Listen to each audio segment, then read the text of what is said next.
اور جو اس طرح کے شر پسند ہیں ان کو ہر طرح سے اور ہر پاکستانی کو ہر طرح کے شر سے محفوظ رکھے۔ دوسری بات یہ ہے کہ یہ ریاست کی ذمہ داری بنتی ہے۔ ہم دیکھتے ہیں کہ بے نظیر قتل کیس کو جب ہم دیکھتے ہیں، یا ذوالفقار علی بھٹو کا جو کیس تھا، یا ماضی میں ہم جو اس طرح کے معاملات ہیں ان کو دیکھتے ہیں، تو آج تک انصاف نہیں ملا۔ لیکن ایک بات بڑی کلیئر ہے کہ وہاں پر خون کا سودا کیا تھا ان کے خاندان نے، یہاں پر بات بالکل الگ ہے، اور یہ جو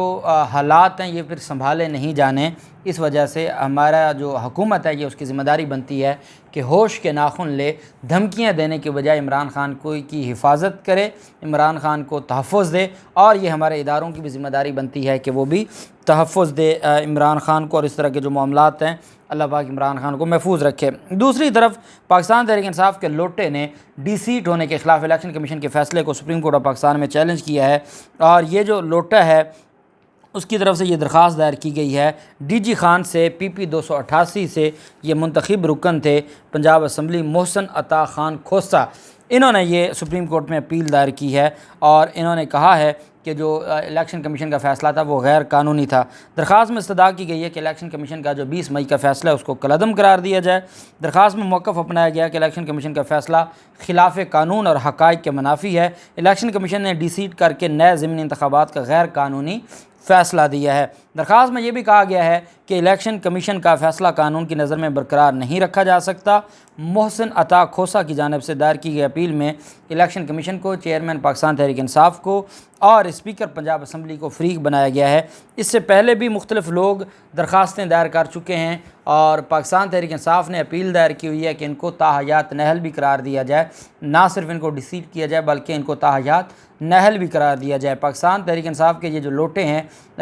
پہلے بھی مختلف لوٹوں نے درخواستیں دائر کی ہیں، اور یہ جو درخواستیں ہیں اگر تو یہ ڈی سیٹ ہوئے تھے تو یہ فیصلہ ان کو برداشت کر لینا چاہیے تھا، اور یہ بہت ان کے لیے جتنا بڑا جرم انہوں نے کیا ہے ریاست کے ساتھ اور عوام اور اپنے ووٹرز کے ساتھ، جو بے وفائی، دغا، دھوکہ اور بددیانتی اور بے ایمانی کی ہے، تو یہ تو بہت کم سزا تھی، اور ان کو اس سزا پر اس سزا کے اوپر خاموش ہو جانا چاہیے تھا۔ لیکن اب یہ جو سمجھتے ہیں کہ سپریم کورٹ آف پاکستان جو کہ خود آرٹیکل 63A میں بڑی تشریح کر چکی ہے، تو یہ سپریم کورٹ آف پاکستان میں جا کے برے پھنسے ہیں، اور سپریم کورٹ ان کی اپیلوں میں ہی جو فیصلہ ہے وہ بڑا تگڑا دے سکتی ہے، کیونکہ پاکستان تحریک انصاف نے ساتھ ہی درخواست دی ہوئی ہے کہ وہ 19 MNAs کو اور یہ جو 25 MPAs ہیں ان کو تاحیات نہل کیا جائے، اور یہ اکٹھی سماعت ہوگی اور اس میں بڑا فیصلہ سپریم کورٹ آف پاکستان کا آ سکتا ہے۔ دوسری طرف آپ جانتے ہیں کہ سلمان شہباز اشتہاری ہے۔ سلمان شہباز جو آمدن سے زیادہ اثاثہ جات کیس ہے نیب میں، اس میں بھی اشتہاری ہیں، اور جو FIA کا منی لانڈرنگ کا کیس ہے اس میں بھی اشتہاری ہیں۔ ہمارا قانون یہ کہتا ہے کہ جو اشتہاری ہے اگر کوئی اس کو پناہ دیتا ہے یا اس سے ملاقات رکھتا ہے یا اس سے ملتا ہے تو وہ بھی قانون میں اس کو بھی اوفینس سمجھا جاتا ہے،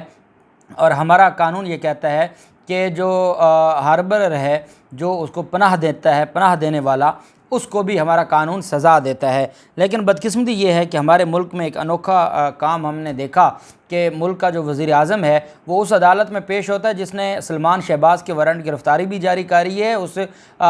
والد کے سامنے، اور مجھے یاد ہے نصرت شہباز کو جب نیب عدالت نے وارنٹ گرفتاری جاری کیے تھے تو اسی عدالت میں بیٹھ کر نصرت شہباز کو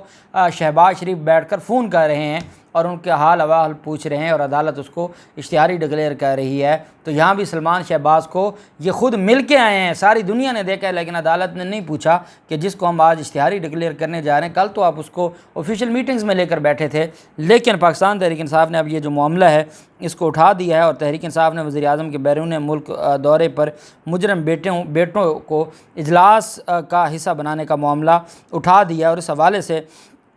پاکستان تحریک انصاف کی رہنما اندلیب عباس نے صدر مملکت عارف علوی اور چیف جسٹس آف پاکستان کو ایک درخواست دی ہے جس میں وزیر اعظم کے بیرون ملک دوروں میں مجرم بیٹے کو اجلاس کا حصہ بنانے کا معاملہ اٹھایا گیا ہے۔ درخواست میں کہا گیا کہ 28 اپریل کو وزیر اعظم 3 روزہ دورے پر سعودی عرب گئے۔ اشتہاری بیٹے سلمان شہباز اور بھتیجے حسین نواز سرکاری وفد میں دکھائی دیے۔ عدالتوں کو مطلوب یہ دونوں اشتہاری سعودی ولی عہد سے بھی ملے۔ اندلیب عباس نے کہا کہ سلمان شہباز منی لانڈرنگ کے مقدمے میں عدالت کو مطلوب ہیں۔ حال ہی میں سلمان شہباز کے دائمی وارنٹ گرفتاری جاری ہوئے ہیں۔ آئین اور قانون کے پاسبان کے طور پر یہ چیف جسٹس آف پاکستان کی ذمہ داری بنتی ہے کہ وہ اس معاملے کو اٹھائے۔ خط میں کہا گیا کہ 2018 میں نواز شریف کو ایون فیلڈ مقدمے میں 10 سال قید کی سزا ہوئی، جبکہ دسمبر 2018 میں العزیزیہ اسٹیل ملز میں جو مقدمہ ہے اس میں نواز شریف کو 7 سال کی سزا ہوئی۔ انہوں نے کہا کہ مقدمات کی عدم پیروی پر اسلام آباد ہائی کورٹ نے